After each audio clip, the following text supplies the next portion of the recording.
തങ്ങളവറുകളെയാണ് ഈ പരിഹസിച്ചിരിക്കുന്നത് എന്ന കാര്യം എന്റെ പ്രിയപ്പെട്ട രാഷ്ട്രീയ പ്രവർത്തകരെ. ആരായിരുന്നു ഇവിടെ സ്ഥിരമായി ഒരു വലിയ മനുഷ്യൻ, നല്ല തൊപ്പി, നല്ല തലപ്പാവ്, നല്ല നീളക്കുപ്പായം, 24 മണിക്കൂറും ഇങ്ങനെ ഒരു വേഷവിധാനത്തിൽ കണ്ട ആൾ ആരാണെന്ന് പഴമക്കാർ പറയട്ടെ? ആരാണത്? പ്രിയപ്പെട്ട സഹോദരന്മാരെ, ബാപ്പക്കിത്തങ്ങളെ നടു റോട്ടിൽ ആത്മീയത കച്ചവടമല്ലെന്ന പേരിൽ ഇവിടെ പരിഹസിക്കുന്നത് കണ്ടപ്പോൾ പ്രിയപ്പെട്ട സഹോദരങ്ങളെ, നമ്മൾ മനസ്സിലാക്കേണ്ടതില്ലേ? മുസ്ലിം ഹൃദയങ്ങളിൽ ആദരണീയമായി നിലനിൽക്കുന്ന സയ്യിദന്മാരും ആദരണീയമായി നിലനിൽക്കുന്ന ദിക്റിന്റെ മജ്ലിസുകളും ആത്മീയ സദസ്സുകളും എന്ന് വേണ്ട, അത് നടത്തുന്ന പള്ളികളും അടക്കമുള്ള അവിടെയെല്ലാം കുഴപ്പങ്ങളും പരിഹാസങ്ങളും നടത്തുമ്പോൾ ഇതാണോ നവോത്ഥാനം? ഇതാണോ നവോത്ഥാനം? മാത്രമല്ല, ആ ആത്മീയ ഗുരുക്കളായ ആളുകളുടെ പേരിൽ രാജ്യത്ത് നടന്നിരുന്ന വളരെ മഹത്വമുള്ള ഒരു സഭയുണ്ടായി. അതെന്താണ്? വർഷത്തിൽ ആവർത്തിച്ചു വരുന്ന ബദരീങ്ങളുടെ ദിനം, അതുപോലെ തന്നെ മുഹീദ്ദീൻ ശൈഖ് തങ്ങളുടെ ദിനം, റിഫായി ശൈഖ് തങ്ങളുടെ ദിനം, ഇതുപോലെ തുടങ്ങിയ ആത്മീയ ദിനങ്ങളുണ്ട്. അള്ളാഹുവിന്റെ ദീൻ പഠിപ്പിച്ച വളരെ പുണ്യദിനങ്ങൾ, മിഅ്റാജ് ദിനം, ബറാഅത്ത് ദിനം, ലൈലത്തുൽ ഖദറിന്റെ ദിനം, വദക്കിറുഹും ബിഅയ്യാമില്ലാഹ്, അള്ളാഹുവിന്റെ വിശേഷ ദിവസങ്ങളെ കൊണ്ട് ജനങ്ങളുടെ ഈമാൻ നിങ്ങൾ പുതുക്കണമെന്ന് അള്ളാഹുവിന്റെ ഖുർആൻ ഉത്ബോധിപ്പിച്ചു. ഇന്ത്യ പോലത്തെ ഒരു രാജ്യത്ത് ഹിന്ദുക്കളും മുസ്ലിങ്ങളും ക്രിസ്ത്യാനികളും മറ്റു മതക്കാരുമൊക്കെ ഒരുമിച്ച് താമസിക്കുന്ന ഒരു ഇസ്ലാമിക മഹല്ല്, ആ മഹല്ലത്തിൽ വർഷത്തിൽ ഒരു 3 തവണയെങ്കിലും ഒരു റബീഉൽ അവ്വൽ നേർച്ച, ഒരു ബദരീങ്ങളുടെ നേർച്ച, ഒരു മുഹീദ്ദീൻ ശൈഖ് തങ്ങളുടെ നേർച്ച, ഇങ്ങനെ 2-3 നടക്കും. ഏറ്റവും ചുരുങ്ങിയത് അത് ഒരു മതസൗഹാർദ്ദത്തിന്റെ വേദിയായിരുന്നു. മതസൗഹാർദ്ദത്തിന്റെ വേദിയായിരുന്നു അത്. എന്തേ? അവിടെ നടക്കുന്ന നേർച്ചക്ക് അവിടെ മുസ്ലിമും അല്ലാത്തവരും വ്യത്യാസമില്ലാതെ എല്ലാ വീട്ടിലുമുള്ള മാങ്ങ, തേങ്ങ, ചെരങ്ങ, മുരിങ്ങ തുടങ്ങി എല്ലാ സാധനങ്ങളും ഓരോ വീട്ടുകാരും സംഭാവന ചെയ്തു. അതിൽ കണാരനുമുണ്ട്, കുട്ടിക്കാരിയുണ്ട്, അതിൽ ചക്കിയുമുണ്ട്, സാവിത്രിയുമുണ്ട്. എല്ലാവരും കൊടുക്കും ഭക്ഷണ സാധനങ്ങൾ. അതാ ഒരു വലിയ ചെമ്പിൽ ഭക്ഷണം പാകം ചെയ്തു. അവിടുത്തെ ഉസ്താദുമാർ ചേർന്നു, നാട്ടിലുള്ള ആലിമീങ്ങൾ ചേർന്നു, നാട്ടുകാരൊക്കെ വന്നു. അവർ അൽ ഫാത്തിഹ, എല്ലാവരും ഖുർആൻ ഓതി. ആ ബദരീങ്ങളുടെ പേരിൽ എല്ലാവരും മൗലിദ് ഓതി.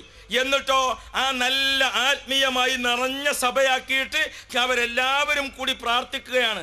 എന്താണ് പ്രാർത്ഥിക്കുന്നത്? അള്ളാഹുവേ ഞങ്ങളുടെ ഈമാൻ, അള്ളാഹുവേ ഞങ്ങളുടെ നാട് അപകടങ്ങളിൽ നിന്ന്, ആപത്തിൽ നിന്ന്, മുസീബത്തിൽ നിന്ന്, അങ്ങനെ ഓരോന്നിനും എല്ലാവർക്കും ഈ നാട്ടിൻ്റെ കൃഷി, ഈ നാട്ടിൻ്റെ വെള്ളം, ഈ നാട്ടിൻ്റെ എല്ലാം അതിന് പ്രാർത്ഥിക്കുമ്പോൾ അവിടുത്തെ കണാരനും കുമാരനും അടക്കമുള്ളവർ എല്ലാവർക്കും മുസ്ലിമീങ്ങളോട് സ്നേഹം വർദ്ധിക്കുന്നു, സൗഹാർദ്ദം വർദ്ധിക്കുന്നു.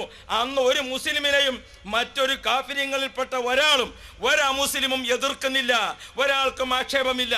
പ്രിയപ്പെട്ട സഹോദരങ്ങളെ, വഹാബി വന്നു, മതസൗഹാർദ്ദം തകർത്തു. ഇത് നിങ്ങൾ ഉണ്ടാക്കിയതല്ലേ? നോക്കണം, ഈ നേർച്ചകളെയും ആ നേർച്ച ആരുടെ പേരിൽ നടക്കുന്നോ അവരെയും ഒരുമിച്ച് വഹാബി മറ്റെല്ലാ മതക്കാരുമുള്ള സഭയിൽ അവഹേളിച്ചു. നേർച്ചകൾ പാടില്ല, മൗലിദുകൾ പാടില്ല, അങ്ങനെ ഒരു ബദരീങ്ങളില്ല, അങ്ങനെ ഒരു മുഹീദ്ദീൻ ശൈഖ് ഇല്ലെന്ന് മാത്രമല്ല, അത് മുഹീദ്ദീൻ അല്ല, മുഹീദ്ദീൻ ശാപ്പാട്ടുരാമനാണ് എന്ന് പച്ച മലയാളത്തിൽ എഴുതുകയും പ്രസംഗിക്കുകയും ചെയ്ത അതല്ലേ വഹാബി നവോത്ഥാനം? എൻ്റെ പ്രിയപ്പെട്ട സഹോദരന്മാരെ, അവിടെ എല്ലാ വിഭാഗം മതക്കാരും ഒരുമിച്ച് കൂടി വല്ലാത്തൊരു മതസൗഹാർദ്ദം എല്ലാ മഹല്ലത്തിലും നിലനിന്നിരുന്നു. ഈ മതസൗഹാർദ്ദം കലക്കുന്നതിൽ വഹാബി നവോത്ഥാനത്തിന്റെ പങ്ക് ചെറുതല്ല. മാപ്പർഹിക്കാത്ത തെറ്റ് വഹാബി ഇവിടെ ചെയ്തിട്ടുണ്ട്. പ്രിയപ്പെട്ടവരെ, നാട്ടിൽ നടക്കുന്ന ഈ ആത്മീയ സദസ്സുകൾ കലക്കുക വഴി മഹാന്മാരുടെ മഹബത്തും ആദരവും ഇല്ലായ്മ ചെയ്യാൻ വേണ്ടി പ്രസംഗിക്കുക വഴി മറ്റു മതക്കാർക്ക്, പ്രിയപ്പെട്ട സഹോദരങ്ങളെ, ഈ മാത്രമല്ല മൗദൂദിക്കാരൻ അത് എന്ത് ചെയ്തു?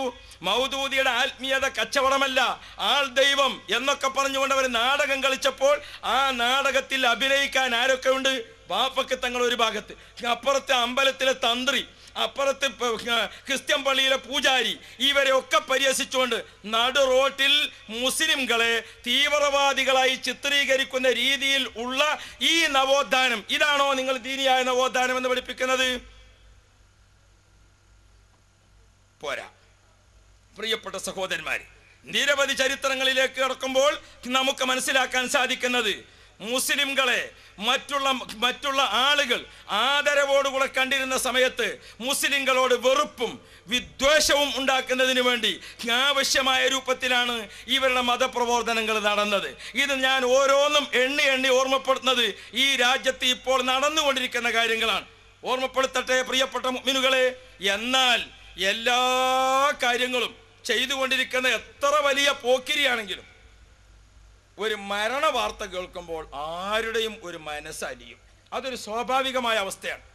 കാരണം നാളെ അല്ലെങ്കിൽ ഇന്ന് തന്നെ എനിക്കും മരിച്ചു പോകേണ്ടതുണ്ടല്ലോ. മരിച്ചു എന്ന് കേൾക്കുമ്പോൾ, മരണ വാർത്ത കേൾക്കുമ്പോൾ ഏതൊരാൾക്കും മനസ്സിനൊരു ഒരു പ്രയാസം തോന്നും. വഹാബിക്ക് മരണ വീട്ടിൽ അടിപിടി ഉണ്ടാക്കുന്നത് ഒന്നുകൂടി വലിയ ഉത്സാഹമാണ്. നോക്കണം നിങ്ങൾ, സർവ മരണ വീടുകളിലും കുഴപ്പം സൃഷ്ടിച്ചത് ആരാണ്? നോക്കണം നിങ്ങൾ. ഒരു കുടുംബത്തിലെ പഴയ തറവാട്ടിലെ പഴയ ആചാര്യക്കാരൻ്റെ പേര്, അയാള് മരണത്തോടടുത്തു. സുബ്ഹാനല്ലാഹ്, ശ്വാസം ഇങ്ങനെ തിങ്ങിക്കൊണ്ടിരിക്കുന്നു. ആ ശ്വാസം തിങ്ങിയ മനുഷ്യൻ അദ്ദേഹം ബേജാറിൽ നിൽക്കുമ്പോൾ അയാളെ സഹായിക്കാൻ ആർക്ക് കഴിയും? അയാൾ ആത്മാവിന് ആര് കാവൽ നിൽക്കും? അയാളെ ശരീരത്തെ ആർക്ക് കാക്കാൻ കഴിയും? അല്ലാഹു പടച്ച റബ്ബിനല്ലാതെ കഴിയില്ല. ആ സക്കറാത്തിന്റെ അവസ്ഥയിലേക്ക് നീങ്ങിക്കൊണ്ടിരിക്കുന്ന അദ്ദേഹത്തെ സഹായിക്കുന്നതിന് നബി മുഹമ്മദുർ റസൂലുള്ളാഹ് പ്രതിസന്ധികളെ അഭിമുഖീകരിക്കുന്നതിൽ വെച്ച് ഏറ്റവും വലിയ പ്രതിസന്ധി അഭിമുഖീകരിക്കുന്നത് സക്കറാത്തിന്റെ സമയത്താണ്. ആ സമയത്താണ് ഇബിലീസ് ഷഹാദത്തി കലിമയിൽ നിന്ന് മനുഷ്യനെ തെറ്റിക്കുന്നതിന് വേണ്ടി ഇബിലീസിന്റെ സ്വാധീനമുള്ള സമയം. അതുകൊണ്ട് മൗതാക്കും സൂറത്ത് യാസീൻ, ഇബിലീസിനെ ആട്ടി ഓടിച്ച് മരിക്കുന്ന ആൾക്ക് കലിമ ചൊല്ലാൻ സൗകര്യം ചെയ്യാൻ നിങ്ങൾ മരണം ആസന്നമായ ആളടുക്കൽ നിങ്ങൾ യാസീൻ ഓതണം കേട്ടോ. മരണമാസന്നമായ മനുഷ്യൻ ആ വെപ്രാളത്തിലാണ്. അവിടെയാണ് ഇബ്ലീസ് രക്തധമനിയിലൂടെ സഞ്ചരിച്ചുകൊണ്ട് അദ്ദേഹത്തെ സ്വാധീനിച്ച് കലിമ ചൊല്ലാൻ തടസ്സം നിൽക്കുന്നത്. ആ കലിമ ചൊല്ലാൻ തടസ്സം നിൽക്കുന്ന ഇബ്ലീസിനെ ആട്ടി ഓടിക്കാൻ നിങ്ങൾ യാസീൻ ഓതണമെന്ന് മുഹമ്മദുർ റസൂലുള്ളാഹ്. ആ യാസീൻ ബാപ്പക്ക് തങ്ങൾ ഓതി, പാണക്കാട് തങ്ങൾ ഓതി, ആ യാസീൻ ഇ കെ ഉസ്താദ് ഓതി, എ പി ഉസ്താദ് ഓതിക്കൊണ്ടിരിക്കുന്നു. ആ യാസീൻ മമ്പറം തങ്ങൾ ഓതി, ഉമർക്കാലി തങ്ങൾ ഓതി. ആരാണത് ഓതാത്തത്? ലോകം മുഴുവനും. പ്രിയപ്പെട്ട മുഅ്മിനുകളെ, മാത്രമല്ല ഇന്നും ലോകത്ത് നിങ്ങൾ പരിശോധിച്ചോ, മരണവുമായി ബന്ധപ്പെട്ട് ഖുർആനോത്ത് നടക്കാത്ത ഒരു രാജ്യം ആകാശത്തിന്റെ ചുവട്ടിൽ എവിടെയും നടക്കുന്നില്ല. സൗദി രാജാവ് ഫഹദ് രാജാവിന്റെ മരണ വാർത്ത അവിടുത്തെ ടെലിവിഷനുകളും റേഡിയോകളും വാർത്താ ഉപാധികളെല്ലാം റിപ്പോർട്ട് ചെയ്തു. അത് റിപ്പോർട്ട് ചെയ്ത ഉടനെ റേഡിയോ നിലയത്തിൽ, ടെലിവിഷൻ നിലയങ്ങളിൽ, അതിൻ്റെ മറ്റെല്ലാ വാർത്താ ഉപാധികളിലും എല്ലാം നിർത്തിവെച്ചു. പിന്നെ ഖുർആൻ പാരായണം. സൗദിയിൽ മൊത്തം ഖുർആൻ പാരായണം. പ്രിയപ്പെട്ട സഹോദരന്മാര്, ഈയിടെ ബഹ്റൈൻ രാജാവിന്റെ മകൻ ഒരു ബോട്ട് ആക്സിഡന്റിൽ, ബോട്ട് അപകടത്തിൽ മരണപ്പെട്ടു. വാർത്ത പത്രത്തിൽ വന്നു, വാർത്ത ടെലിവിഷനും റേഡിയോ ഒക്കെ വായിച്ചു. പിന്നെ 3 ദിവസത്തെ ഖുർആൻ പാരായണം. എന്തിനേറെ പറയണം, UAE ഷെയ്ഖ്, മാത്രമല്ല അറബ് രാഷ്ട്രത്തിന്റെ പിതാവ് എന്ന പേരിൽ അറിയപ്പെടുന്ന ബഹുമാനപ്പെട്ട ഷെയ്ഖ് സായിദ് അവർകൾ, അല്ലാഹു സുബ്ഹാനഹു വ തആല അദ്ദേഹത്തിന്റെ ആഖിറം സന്തോഷകരമായി കൊടുക്കുമാറാവട്ടെ. ഷെയ്ഖ് സായിദ് അവർകൾ വഫാത്തായി. ആ വഫാത്ത് പരിശുദ്ധ റമളാൻ ഷരീഫ് 22-ന് ബഹുമാനപ്പെട്ടവർ വഫാത്തായപ്പോൾ ആ വാർത്ത തറാവീഹ് നിസ്കാരം കഴിഞ്ഞ് പുറത്തേക്കിറങ്ങുന്ന ആളുകൾ കേൾക്കുകയാണ്. തറാവീഹ് നിസ്കാരം കഴിഞ്ഞ് ഇറങ്ങുന്ന ആളുകൾ ആ വാർത്ത ഇങ്ങനെ കേട്ടപ്പോൾ എന്താണ് സംഭവിക്കുന്നത്? വാർത്ത വായിച്ചു, ഷെയ്ഖ് സായിദിന്റെ വഫാത്ത്. അള്ളാഹു അദ്ദേഹത്തിന്റെ ആഖിറം നന്നായി കൊടുക്കട്ടെ. അള്ളാഹു അദ്ദേഹത്തിന്റെ ഖബറിടം വിശാലമാക്കുമാറാവട്ടെ. ബഹുമാനപ്പെട്ട പേരോട് ഉസ്താദ് ഈ സദസ്സിനെ ധന്യമാക്കുന്നതിന് വേണ്ടി എത്തിയിട്ടുണ്ട്. ഇൻഷാ അള്ളാഹ് ഞാൻ അധികം ദീർഘിപ്പിക്കാതെ നിർത്തും. ഇരിക്കുക എല്ലാവരും. ലോകത്ത് എല്ലാ സ്ഥലങ്ങളിലും, ലോകത്തിന്റെ ഏത് ഭാഗത്ത് നമ്മൾ പരിശോധിച്ച് നോക്കിയാലും മരണവുമായി ബന്ധപ്പെട്ടുകൊണ്ട് ഖുർആൻ പാരായണം എന്ന സംഗതി നടക്കാത്ത ഒരു രാജ്യവും ദുനിയാവിലില്ല. മാത്രമല്ല മരണ വാർത്ത കേൾക്കുന്നത് തന്നെ ഖുർആനോടുകൂടെയാണ്, അല്ലേ? ഒരാൾ മരണപ്പെട്ടു എന്ന വാർത്ത നമ്മൾ കേൾക്കുന്നതിന് എങ്ങനെയാണ്? ആ വാർത്ത സ്വീകരിക്കുന്നത് ഇന്നാ ലില്ലാഹി വ ഇന്നാ ഇലൈഹി റാജിഊൻ ഖുർആനോടുകൂടെയാണ്. മാത്രമല്ല ഇനി ആ മയ്യത്തുമായി ബന്ധപ്പെട്ട എല്ലാ രംഗങ്ങളിലും ഖുർആൻ തന്നെ. എത്രത്തോളം? മയ്യത്ത് ഖബറിൽ കൊണ്ടുപോയി വെച്ച് കബറിൽ താഴ്ത്തിക്കളഞ്ഞാൽ ആദ്യമായി ആ മയ്യത്ത് മൂടുന്നതിന് വേണ്ടി മണ്ണ് വാരിടുന്ന സമയത്ത് ഖുർആൻ മന്ത്രിച്ചുകൊണ്ട് ആ മണ്ണിടേണ്ടത്. മിൻഹാ ഖലഖനാകും വഫീഹാ നുഈദുകും. എന്നാൽ പ്രിയപ്പെട്ട സഹോദരങ്ങളെ, വല്ലിപ്പ മരിക്കാൻ കിടക്കുന്നു, കുടുംബങ്ങളെല്ലാം ഒത്തുചേർന്നിട്ടുണ്ട്. അവർ ഒരുമിച്ച് ആ വല്ലിപ്പയുടെ അടുത്ത് വെച്ചുകൊണ്ട് അഊദു ബില്ലാഹി